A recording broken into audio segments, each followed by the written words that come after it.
You know, in the long, rich history of Thailand, some names are, well, they're more than just names. They're not just spoken, they're invoked. They just echo with this power, this energy that travels through time, bringing with them these incredible stories of profound faith and, yes, miracles. And today, we're going to dive right into the heart of one of the greatest legends of them all, the story of Luang Pho Pan of Khlong Dan. And at the very core of this entire legend is one single epic question that really pushes the boundary between what we see and what we believe. So let's find out what happens. Okay, so our story, it doesn't just start with a man. It starts with the land itself, a place with a name so, well, so potent that it actually took the word of a king to transform it. So originally, this place was called Bang Haya. And yeah, that literally means the land of the water monitor. So you can imagine maybe not the most, let's say, inspiring name.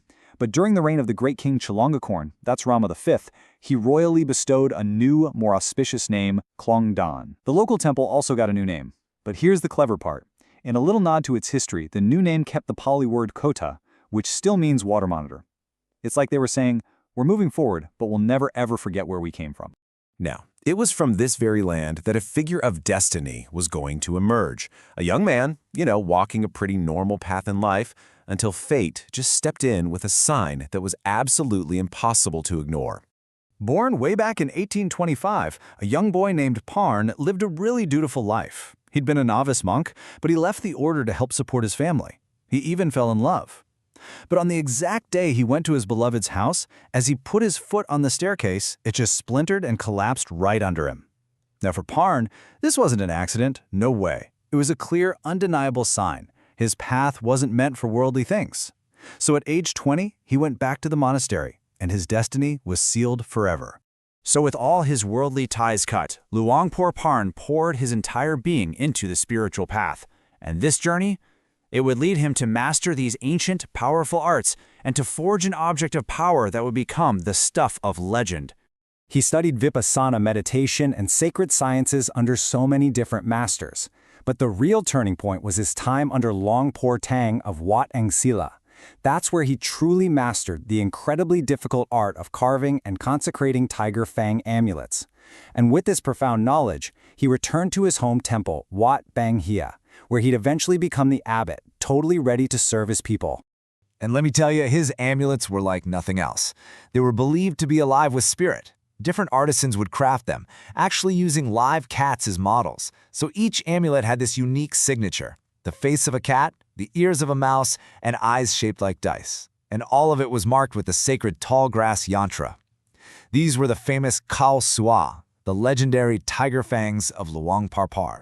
His reputation just grew and grew, transforming him from this respected local monk into a national legend. In this next chapter, well, this is the moment that cemented his story in history forever. A miracle that wasn't performed in some quiet temple, but right before the eyes of the king himself. The year is 1999. We have King Rama V, one of Thailand's most beloved monarchs, visiting Khlong Dan. Now, his visit isn't for a celebration. It's actually pretty serious. A crucial dam gate has failed, and these powerful tides are about to destroy all the local farmland. The best engineers in the kingdom had tried and failed to fix it. The king had to see it for himself. So during the visit, the king summons the famous local abbot, Luang Pho Pan. The monk shows up, with him a young boy named Pod.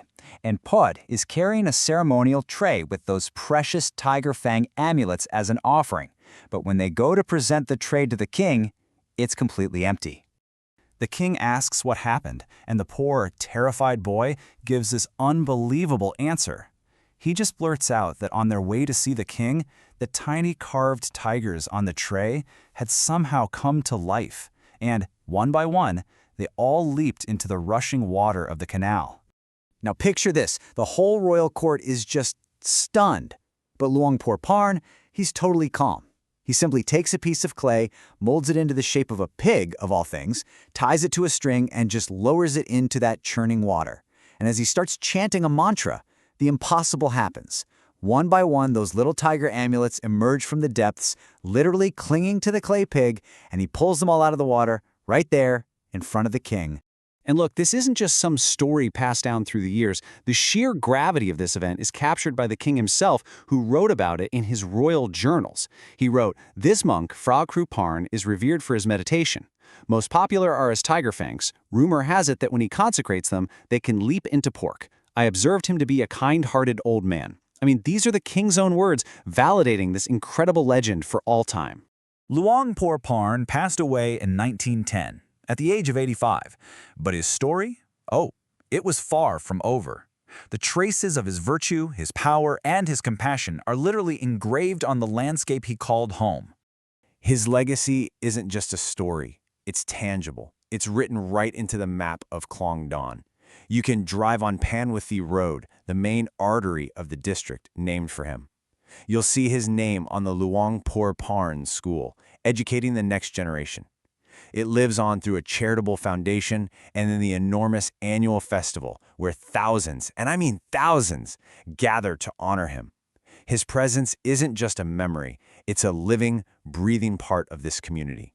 And that kind of brings us back to the heart of it all. The legend of Luang Pho Pan is just filled with sacred objects and miracles. But what's his real legacy? Is it the rare, carved tiger fang that's worth a fortune? Or is it something more? Is it the roads he built, the community he guided, the virtue he lived by? Maybe the greatest miracle wasn't a tiny tiger that could leap from a tray, but a legacy of pure goodness so powerful it has never, ever faded away.